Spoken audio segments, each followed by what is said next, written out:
नमस्कार दोस्तों, lecture number 56 में लेखांकन के पार्ट 4 में मैं राजेश अग्रवाल आपका स्वागत करता हूं पन्ना कंपटीशन क्लासेस में। इसके पहले आपने लेक्चर ना देखे हो तो वो देखें। आज बात करना है सहायक बहियों का आशय या सब्सिडायरी बुक्स।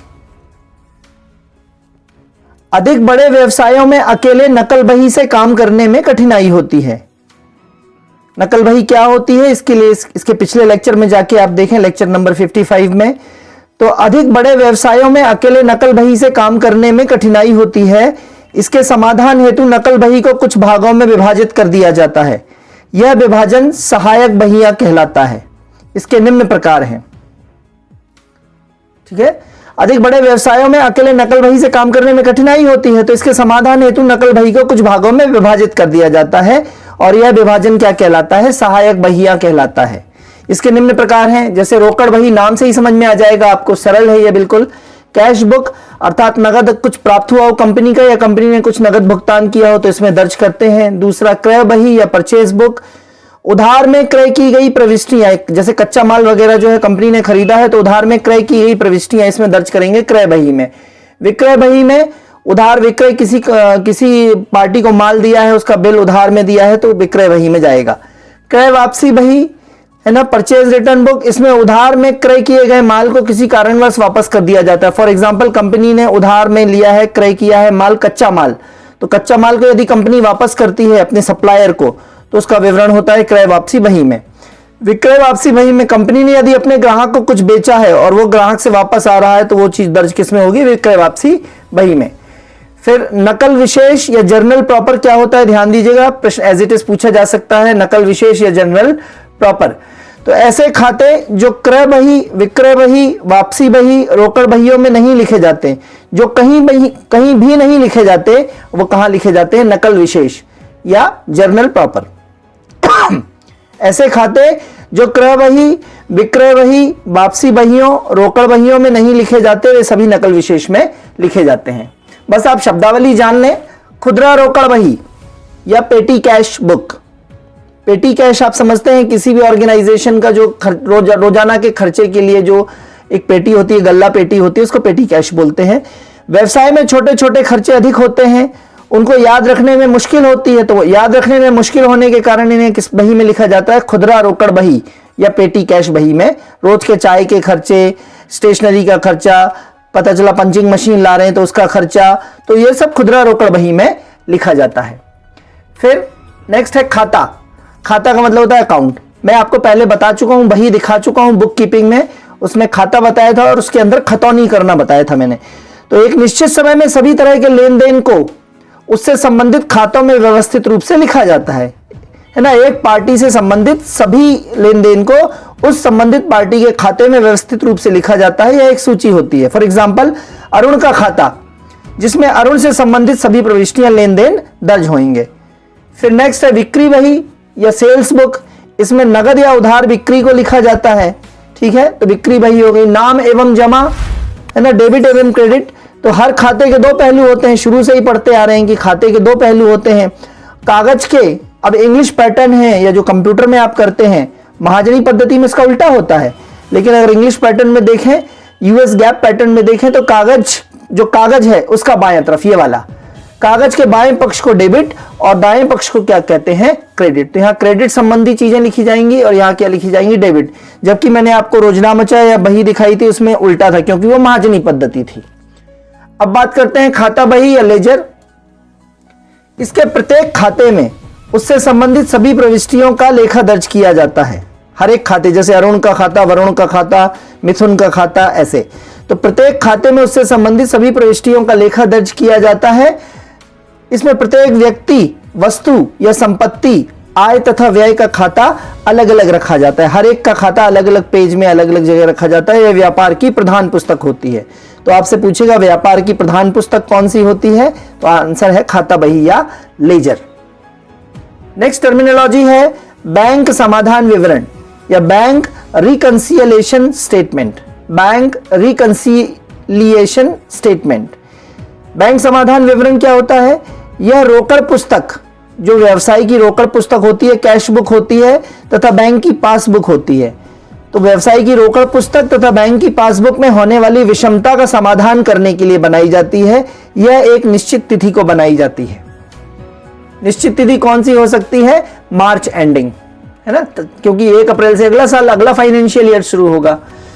रोकड़ पुस्तक को, कैश बुक को व्यवसाय द्वारा, रोकड़ पुस्तक को व्यवसाय द्वारा बनाया जाता है, जबकि पासबुक को बैंक द्वारा व्यवसाय के लिए तैयार किया जाता है। रोकड़ पुस्तक कौन बनाएगा? कंपनी बनाएगी, जबकि पासबुक कौन बनाएगा? बैंक बनाएगा। किसके लिए बनाएगा? कंपनी के लिए बनाएगा। ठीक है। इसके बाद बात करते हैं बैंक अधिविकर्ष या बैंक ओवरड्राफ्ट। तो बैंक ओवरड्राफ्ट, ओडी अपन ने पहले टर्मिनोलॉजी पढ़ी है, बैंक ओडी। बैंक अधिविकर्ष क्या कहता है कि बैंक अपने चालू खाते वाले ग्राहकों को, अर्थात जो व्यापारी होते हैं उनका खाता कौन सा होता है? करेंट अकाउंट होता है। चालू खाता खुलवाते हैं व्यापारी लोग, उसमें कोई ज्यादा वो उनको इंटरेस्ट नहीं मिलता, बिल्कुल ना के बराबर इंटरेस्ट रहता है, इंटरेस्ट मिलता ही नहीं है इनफैक्ट। तो बैंक अपने चालू खाते वाले ग्राहकों को उनकी बैंक में जमा राशि से ज्यादा राशि विड्रॉल या आहरित करने की सुविधा देते हैं, जिसे क्या कहते हैं? ओवरड्राफ्ट कहते हैं। इसका रोकड़ पुस्तक में क्या, रोकड़ पुस्तक में कैसा लिखा जाएगा? कंपनी द्वारा, कंपनी की रोकड़ पुस्तक में कैसा लिखा जाएगा? डेबिट किया जाएगा, है ना। मतलब कंपनी की पुस्तक में कैसा जाएगा? क्रेडिट में लिखा जाएगा, क्योंकि बैंक क्रेडिट में जाएगा इसमें। और पासबुक जो बैंक बनाएगा उस पासबुक में क्या लिखा जाएगा? डेबिट में लिखा जाएगा। ठीक है। अतः व्यापारी को बैंक से लेना नहीं है, बल्कि क्या, बैंक को चुकाना है। ओवरड्राफ्ट है ना, तो बैंक को चुकाना है। ठीक है। बस यही चीज है कि जो पासबुक में लिखा जाएगा तो पासबुक वाले किस में लिखेंगे?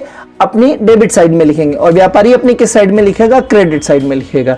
ठीक है। यहाँ वो डबल बार लिख गया है, तो बहुत ज्यादा परेशान नहीं होंगे उसके लिए। नेक्स्ट बात करेंगे रोकड़ बही या कैश बुक के जो कॉलम्स हैं, स्तंभ हैं, एवं बैंक पासबुक जो है उसके शेषों में अंतर क्यों आ जाता है? रोकड़ बही आपकी कैश बुक है और बैंक की पासबुक के शेषों में या बैलेंस में अंतर क्यों आ जाता है? तो पहला है कि मान लीजिए चेक काटे गए कंपनी के द्वारा, किंतु भुगतान के लिए बैंक में उपस्थित नहीं किए गए, और उनका हिसाब लिख दिया आपने रोकड़ बही में। तो चेक काटे गए किंतु भुगतान के लिए बैंक में उपस्थित नहीं किए गए, चेक ही नहीं पहुंचा। दूसरा, बैंक को प्राप्त चेक बैंक ने संग्रह किया किंतु संग्रह नहीं हुए, वो यथास्थान नहीं पहुंच पाए भुगतान के लिए। तीसरा, चेक विपत्र मतलब बिल्स, हुंडी आदि जो है वो उसका क्या हो जाता है? बाउंस हो जाते हैं, चेक बाउंस हो जाते हैं, अकाउंट में पैसा नहीं होता पार्टी के, तो चेक का बाउंस हो जाना। चौथा, चेक या विपत्र आदि रोकड़ पुस्तक में तो डेबिट कर लिए गए, विकलित कर लिए गए, डेबिट कर लिए गए, किंतु बैंक में भेजने ही भूल गए। ठीक है। तो ये सारे कारण होते हैं कि आप अपने पास तो हिसाब में लिख लेते हैं, लेकिन वो चेक प्रॉपर तरीके से उसका रिडेम्पशन नहीं हुआ, वो चेक पूरी तरीके से भुगतान नहीं हुआ, इसीलिए रोकड़ बही और बैंक की पासबुक में अंतर दिखने लगता है। ठीक है सरल। दोस्तों, क्या आप भी लगातार तैयारी के कारण नहीं बना पा रहे हैं अपने मैनेजमेंट सब्जेक्ट के प्रॉपर नोट्स? तो ज्वाइन कीजिए हमारे पटवारी मैनेजमेंट सब्जेक्ट के कंप्लीट कोर्स को, जिसमें आपको मिलेगा recorded classes, all lecture PDF notes, टेस्टरी। यह केवल, इसकी फीस केवल 99 रुपए है। तो अभी व्हाट्सअप कीजिए इस कोर्स को ज्वाइन करने के लिए 90 39 53 44 79 पर। नेक्स्ट टर्मिनोलॉजी है तलपट का आशय या मीनिंग ऑफ ट्रायल बैलेंस। ठीक है। आप सब चीजें जानिए, लेजर क्या होता है, बैलेंस शीट क्या होती है, ट्रायल बैलेंस क्या होता है, प्रॉफिट क्या होता है, लॉस क्या होता है, रेवेन्यू क्या होता है, एक्सपेंडिचर क्या होता है ना, हानि और एक्सपेंडिचर में क्या फर्क होता है। ठीक है। ये सारी चीजें। तो तलपट का आशय, मीनिंग ऑफ ट्रायल बैलेंस। नकल बही जो आपने बनाई वो, और सहायक बहियां बनाई वो। तो नकल बही और सहायक बहियों की सहायता से खाता बहियों को तैयार किया जाता है तथा वित्तीय वर्ष के अंत में कुछ खातों का शेष निकालकर उन खातों को बंद कर दिया जाता है। इसे ही खातों का क्या कहते हैं? समतुल्यन या बैलेंसिंग ऑफ अकाउंट्स करना कहते हैं। खातों को बैलेंस कर दिया आपने। ठीक है। हम जानते हैं कि डेबिट तथा क्रेडिट दोनों का योग सदैव बराबर होना चाहिए, यदि नहीं है तो कहीं त्रुटि है। इस प्रकार तलपट जो होता है या ट्रायल बैलेंस होता है, डेबिट क्रेडिट के माध्यम से गणित संबंधित जांच के लिए बनाया जाता है। कहीं त्रुटि तो नहीं है, डेबिट साइड क्रेडिट साइड के बराबर है कि नहीं है, कहीं कोई कलम चढ़ाना भूल तो नहीं गए हैं, कहीं कोई एंट्री करना भूल तो नहीं गए हैं, कहीं कोई एंट्री ऊपर नीचे तो नहीं हो गई है। अशुद्धियों की जांच करने के लिए, गणित से संबंधित जांच के लिए क्या बनाया जाता है? ट्रायल बैलेंस या तलपट। अब अशुद्धियां कौन कौन सी हो सकती हैं? तो अशुद्धियों का संशोधन या रेक्टिफिकेशन ऑफ एरर्स, तो ट्रायल बैलेंस या तलपट बनाने के पहले या बाद में कुछ न कुछ त्रुटियां हो जाती हैं जिनका पता लगाना आवश्यक है। और अशुद्धियों के निम्न प्रकार हैं। कौन कौन सी अशुद्धियां हो सकती हैं? तो छूटने या भूल चूक की अशुद्धियां, कुछ आप हिसाब में लिखना भूल गए, कुछ छूट गया, उससे संबंधित अशुद्धियां, omission, errors of omission, omission मतलब छूट जाना। हिसाब की अशुद्धियां, एरर ऑफ कमीशन, गलत योग कर दिया है ना, कहीं जोड़ना था तो कहीं गलत योग कर दिया तो वहां से पूरी गलतियां हो गई, तो हिसाब की अशुद्धियां ये कहला गई, जोड़ना घटाना, गणितीय संक्रियाएं गलत कर देना। ठीक है। क्षतिपूरक अशुद्धियां, क्षतिपूरक अशुद्धियां क्या होती हैं? कंपनसेटिंग एरर्स, जब दो या दो से अधिक त्रुटियां इस प्रकार की हों कि वे एक दूसरे का प्रभाव खत्म कर देती हों, तो हिसाब तो बराबर आएगा, नीचे दोनों का डेबिट साइड और क्रेडिट साइड बराबर आ जाएगा, किंतु त्रुटि बनी है। फॉर एग्जाम्पल, आप डेबिट साइड में लिख गए 400 का 500 और क्रेडिट साइड में लिख गए 1600 का 1500, तो इधर 100 बढ़ गया और इधर 100 कम गया, तो दोनों तरह एक त्रुटि ने दूसरे त्रुटि का प्रभाव खत्म कर दिया, है ना। तो फाइनल जो टोटल है वो तो बराबर आ गया, लेकिन त्रुटि तो बनी रही, 400 का आपने 500 लिख दिया था और 1600 का 1500 लिख दिया। आई बात समझ में? तो ये इस प्रकार की त्रुटि। ठीक है। फिर सैद्धांतिक अशुद्धियां या एरर्स ऑफ प्रिंसिपल, इन्हें आधार त्रुटि भी कहते हैं। सैद्धांतिक अशुद्धियों को क्या कहते हैं? आधार त्रुटि भी कहते हैं। उदाहरण, एक मशीन खरीदी गई तो उसे क्रय लेखा में लिख लिया गया, है ना, परचेजिंग जो बही है उसमें लिख लिया गया, किंतु सिद्धांतानुसार क्या लिखा जाना चाहिए? उसे मशीनरी अकाउंट में लिखा जाना चाहिए। मशीनरी अकाउंट एक अलग से बनेगा, लेकिन उसको आपने लिख किस में लिया? परचेज अकाउंट में लिख लिया, तो सैद्धांतिक रूप से गलत हो गया, उसे मशीनरी अकाउंट में लिखा जाना चाहिए था। तो ये सैद्धांतिक अशुद्धियां हैं। करके पीडीएफ नोट्स चाहिए हो आपको तो इसी लेक्चर में नीचे लिंक की तरफ मोबाइल नंबर दिया है, उस पर मैसेज करें, फोन ना लगाएं, फोन नहीं लगेगा, मैसेज करके और कुछ नॉमिनल चार्जेस पे पीडीएफ प्राप्त कर सकते हैं। समय कम है, अपने को जल्दी 3-4 दिन के अंदर सिलेबस खत्म करके और फिर प्रैक्टिस करनी है, बहुत प्रैक्टिस करनी है। ठीक है। एप्लीकेशन भी तो बनना चाहिए। ठीक है। तो अब लास्ट टॉपिक है आज के लिए, मूल्यह्रास या इसी को बोलते हैं डेप्रिसिएशन। यहां से प्रश्न आ सकता है, मूल्यह्रास या डेप्रिसिएशन। ह्रास मतलब कमी आना, डेप्रिसिएशन। स्थायी संपत्तियों में होने वाली मूल्य की कमी को मूल्यह्रास कहते हैं। स्थायी संपत्ति, मान लीजिए आपकी जमीन है या आपकी मशीनरी है या आप कार लाए खरीद के, है ना, तो मशीन शुरू में लाई तो 50 लाख की है, धीरे धीरे उस मशीन में टूट फूट हुई, संपत्ति का घिसना हुआ, समय बीतने के साथ साथ क्या होता है? मूल्यह्रास बढ़ता चला जाता है ना। समय के साथ आपकी भी तो कीमत कम होती जाती है, अपन बूढ़े होते चले जाते हैं ना, तो उसकी कीमत कम होती चली जाती है ना। मॉडल्स की कीमत क्या होती है? मॉडल्स जो होते हैं वो यंग एज में मॉडल्स अच्छे होते हैं और फिर जैसे जैसे वो बुजुर्ग होते जाते हैं, उनकी खिलाड़ियों का भी यही होता है, मॉडल्स का भी यही होता है। ठीक है। और ओल्ड एज में कौन अच्छे होते चले जाते हैं? डॉक्टर्स है, वकील हैं, जितने अनुभव होंगे, जितने ओल्ड एजेड होंगे, उनका मूल्य उतना बढ़ता चला जाएगा। ठीक है।